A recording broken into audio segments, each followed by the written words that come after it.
AIMIM national party के नेता अज़दुद्दीन ओवैसी के घर पर हुआ हमला। बता दें कि हमलावरों ने उनके घर पर पथराव किया और खिड़की के शीशे तोड़ दिए।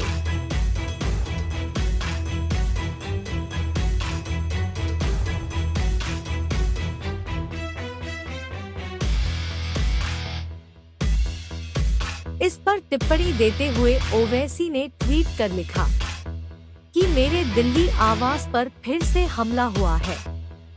2014 के बाद यह चौथी घटना है। इससे पहले आज रात मैं जयपुर से लौटा और मेरे घरेलू नौकर ने बताया कि बदमाशों के एक झुंड ने पथराव किया, जिससे खिड़कियां टूट गईं। दिल्ली पुलिस को उन्हें तुरंत पकड़ना चाहिए।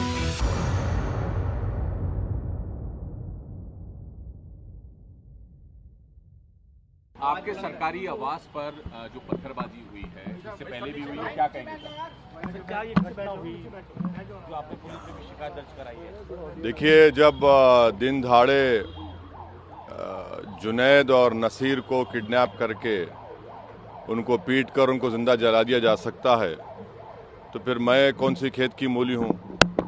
और जो भी ये कर रहे हैं उनके हौसले इसलिए बुलंद हो रहे हैं क्योंकि उनको मालूम कि उनके पॉलिटिकली आइडियोलॉजिकली उनकी पार्टी सत्ता में है, और इसीलिए चाहे जुनैद हो, नसीर हो, या जहाँ कहीं भी इस तरह से दलितों को, आदिवासियों को होता है, तो फिर असदुद्दीन ओवैसी एमपी ज़रूर है, मगर अब उनके हौसले बुलंद हैं। वो लोग रेडिकलाइज हो चुके हैं और उनको लगता है कि वायलेंस के ज़रिए से वो अपने एजेंडे को मुकम्मल कर सकते हैं।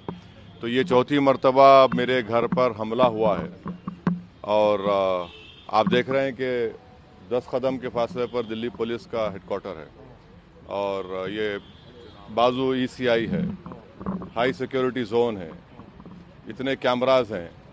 मगर कल 12:30 बजे DCP साहब आए थे, हम उनको यही बोले कि आप देख लीजिए, अपने कैमरास में देख लीजिए, निकाल लीजिए उनको। ये हर बार हमसे होता है। पिछले बार पिछली गेट से हम स्पीकर साहब से इजाज़त लेकर पिछली गेट का परमिशन खुलाए, क्योंकि एक बार अंदर घुसकर हमारे जो डोमेस्टिक हेल्पर हैं, जो 50-60 साल से यहाँ पर है, राजू लाल को उन्होंने पीटा था, वहाँ पर जाकर उन्होंने यूपी इलेक्शन दौरान में लाइव टेलीकास्ट फेसबुक पर करके पत्थर मारे। अब ये हो रहा है, तो ये मुझे लगता है कि हम लोग, और आप न्यू इंडिया देख रहे हैं। सर, किस पर शक है? कौन लोग हो सकते हैं? मुझे नहीं मालूम कौन लोग हो सकते हैं। यकीनन ये वही लोग हो सकते हैं जो नाथूराम गोडसे की आइडियोलॉजी को मानते हैं, जो वायलेंस पर भरोसा रखते हैं, जो रूल ऑफ लॉ और संविधान को ख़त्म करना चाहते हैं और नफ़रत को आम करना चाहते हैं। तो यही लोग हो सकते हैं, मगर इंडिविजुअली कौन है मैं नहीं जानता। अब इतने CCTV कैमरास हैं, आप लोग अपने रिलायबल सोर्सेस का इस्तेमाल करिए ना, अब के बार तो कम से कम। शिकायत दी गई है सर? अब ये तीसरा सवाल है।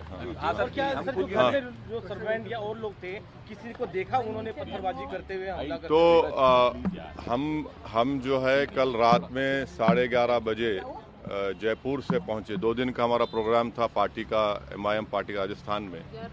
जब यहाँ 11:30 बजे पहुंचे, हम अंदर चले गए थे, और थोड़ी देर में सोने जा रहे थे, तो हमारे जो डोमेस्टिक हेल्पर है, उनकी वाइफ, उसने आकर कहा कि सर ऐसा ये वाक़या हुआ है। तो हमारे साथ हमारे दोस्त यामीन खान थे। हमने कहा कि भाई जाइए ज़रा सामने पुलिस स्टेशन में इत्तला करिए। और फिर वो लोग आए और देखे, हम तो नहीं थे, जब आए देखे यहाँ पत्थर भी थे हमारे साथ। तो आजकल केंद्र सरकार ने Z कैटेगरी हमको दे दी है, तो वो भी एक बहुत बड़ा हम पे बोझ है। तो खैर वो लोगों ने भी देखा, पुलिस ने देखा, वो उनको पता चलेगा। वो आप लोग अपने सोर्सेज का इस्तेमाल करिए भाई, वो कैमरे में। सर देखिए, मेरी कोई अहमियत नहीं है, और मैं तो अपने कॉज के लिए अल्हम्दुलिल्लाह इंशाअल्लाह मरने को तैयार हूँ। मगर ये तो देश को सोचना पड़ेगा कि जो लोग जो वायलेंस को, हिंसा को इस्तेमाल कर रहे हैं, इससे देश कहाँ तक मजबूत होगा या कमज़ोर होगा, कहाँ तक हमारे कानून की व्यवस्था अच्छी होगी या आम जनता का उससे एतमाद उठ जाएगा, तो ये तो देश को सोचना पड़ेगा। सर इसके अलावा आप जो है अभी आप बहुत पूछ चुके हैं। और तो सरकार ने सिविल कोड पर भी आगे बढ़ने की बात कर रही है। हाँ सिविल कोड पर सरकार आगे बढ़ने की बात कर रही है। हाँ आगे का बयान है। हाँ आगे बढ़ने की बात कर रहे हैं। तो हम केंद्र सरकार को बता रहे हैं कि भारत के मुसलमानों को जो उनके रिलीजियस कल्चर्स हैं, प्रैक्टिसेस हैं, उसका या कस्टम है, उसका उनको प्रोटेक्शन मिलता है आर्टिकल 29 के तहत, जो एक अनफेटर्ड फंडामेंटल राइट है।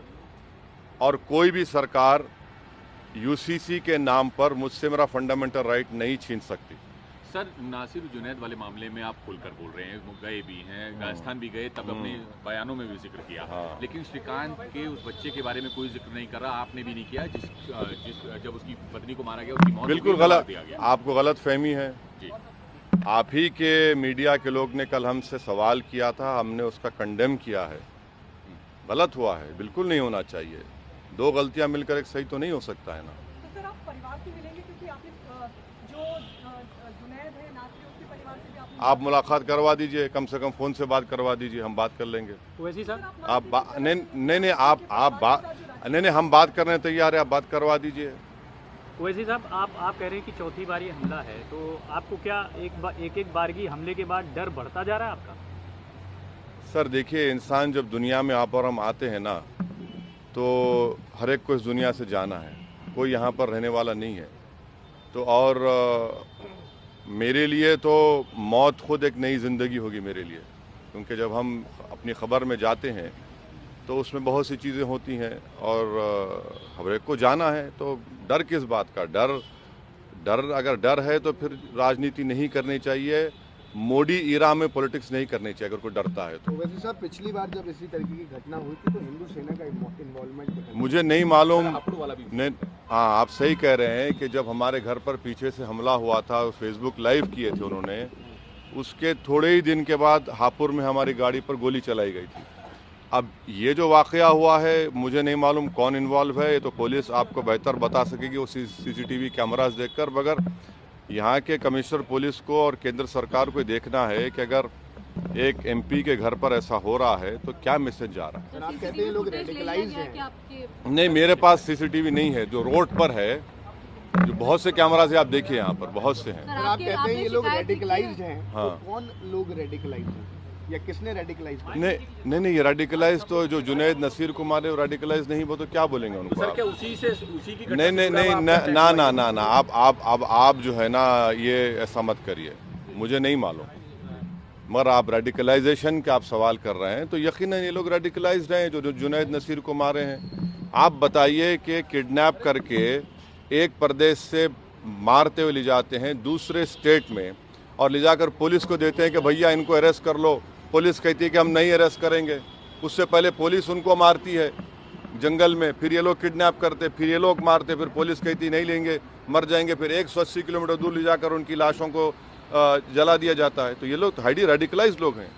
जब चुनावी रैलियां संबोधित करते हैं उसी के बाद अटैक होता है, इसका फायदा भी तो एएमआईएम को मिलता है। कितना फायदा हुआ यूपी में बताइए, कितना फायदा हुआ मुझे? नहीं, कितना फायदा हुआ? नहीं, उनकी आंख में आंख डाल के बोल रहे हैं, बुरी बात तो नहीं है ना। फायदा बीजेपी को हो जाता है। हाँ, अब आइए, अब आप आगे बाप, हमको फायदा हो जाता है, कभी उनको फायदा हो जाता है, कभी वो कहता है कि भाई ये तो ऐसा, हम जब तक जिंदा हमको अल्लाह रखेगा ये सवाल हमसे पूछा जाता रहेगा, फ़ायदा किसको हो रहा है? भाई हमको फ़ायदा क्या हो रहा है? मुसलमानों को कहाँ फ़ायदा हो रहा है? देश की जमहूरियत को, देश के रूल ऑफ लॉ को कहाँ फ़ायदा हो रहा है? इसका कोई इत्मीनान बख्श जवाब तो वैसे साहब होगा ना इस सवाल का, जब ये बार बार हो रहा है। नहीं, मुझे किसी को इत्मीनान दिलाने की ज़रूरत नहीं है। मैं जो काम कर रहा हूँ किसी को इत्मीनान दिलाने के लिए नहीं कर रहा हूँ, बल्कि बेचैनी पैदा करने के लिए, अपने हक़ को हासिल करने के लिए कर रहा हूँ। सर पुलिस कह रही है कि अभी सीसीटीवी देख रहे हैं, कुछ खास अभी तक नहीं मिला है। हाँ, ये भी कह रहे हैं कि ऐसा हो सकता है कि बंदर ने शायद फेंक दिया कुछ आपको। हाँ, बंदर ही हो सकते हैं। भारत की लोकतंत्र के जो दुश्मन हैं वो बंदर ही हैं, और जो ये सब कर रहे हैं बिल्कुल सही है। भाई कभी वो लोग ECI के ऊपर पत्थर नहीं फेंकता बंदर, पुलिस ऑफिस पर बंदर पत्थर नहीं फेंकता। यानी ये लगता है ये बंदर को मालूम कि किसके ऊपर पत्थर फेंकना किस पर नहीं फेंकना। बड़ा ये तो बड़ा फर्माबरदार बंदर है ये, नहीं फर्माबरदार बंदर है ये, बड़ा ओबीडियंट बंदर है ये माशाल्लाह। हो गए, चलिए बस। हाँ आप बोलिए, बोलो फराह। प्रधानमंत्री के पिता को लेकर जो है कांग्रेस प्रधानमंत्री के सर दिवंगत पिता को लेकर एक बयान जारी किया है पवन खेड़ा सर। ने, दरअसल उनका मजाक पवन खेड़ा उड़ाया जो है कांग्रेस के प्रवक्ता, वो ब्रीफ कर रहे थे, तो उस दौरान उन्होंने उनके पिता के को लेकर मजाक उड़ाया। प्रधानमंत्री के पिता के नाम को लेकर, दामोदर मोदी है या फिर गौतम। देखिए, राजनीति आप जो भी करेंगे प्रधानमंत्री को क्रिटिसाइज करिए, खुलकर करिए, बेखौफ होकर करिए, मगर किसी की फैमिली पर मत जाइए, चाहे वो प्रधानमंत्री की फैमिली हो या कांग्रेस के नेताओं की फैमिली हो या किसी भी नेता की फैमिली हो। फैमिली को क्यों लेकर आते आप? फैमिली को क्या करना है? ये गलत है। किसी की फैमिली को क्यों लेकर आते आप? आपको इख्तियार ही नहीं है।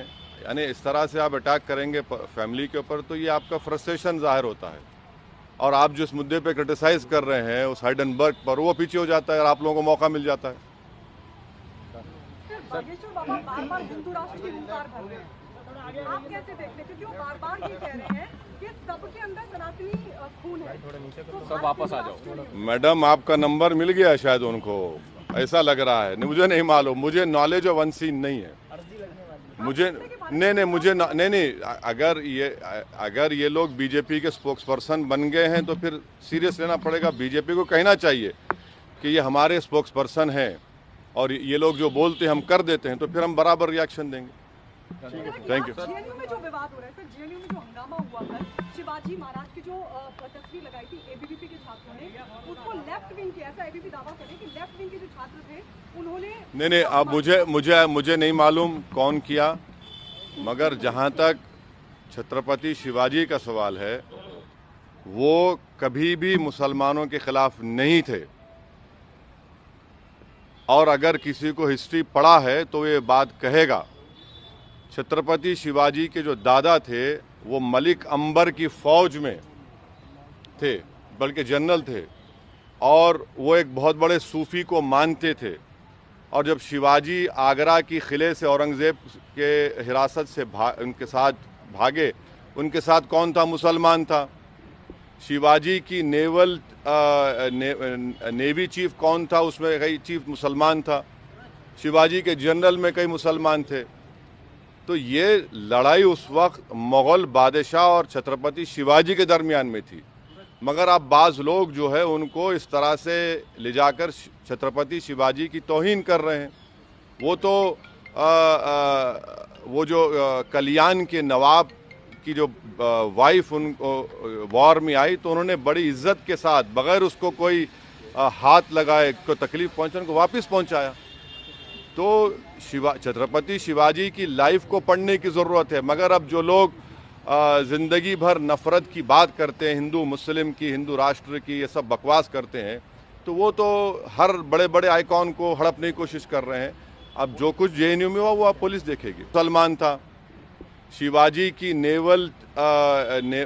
नेवी चीफ कौन था? उसमें कई चीफ मुसलमान था। शिवाजी के जनरल में कई मुसलमान थे। तो ये लड़ाई उस वक्त मुग़ल बादशाह और छत्रपति शिवाजी के दरमियान में थी, मगर अब बाज़ लोग जो है उनको इस तरह से ले जाकर छत्रपति शिवाजी की तौहीन कर रहे हैं। वो तो वो जो कल्याण के नवाब की जो वाइफ उनको वॉर में आई, तो उन्होंने बड़ी इज्जत के साथ, बगैर उसको कोई हाथ लगाए, को तकलीफ पहुंचाने को वापस पहुंचाया। तो छत्रपति शिवाजी की लाइफ को पढ़ने की ज़रूरत है। मगर अब जो लोग ज़िंदगी भर नफ़रत की बात करते हैं, हिंदू मुस्लिम की, हिंदू राष्ट्र की, ये सब बकवास करते हैं, तो वो तो हर बड़े बड़े आइकॉन को हड़पने की कोशिश कर रहे हैं। अब जो कुछ जेएनयू में हुआ वो आप पुलिस देखेगी।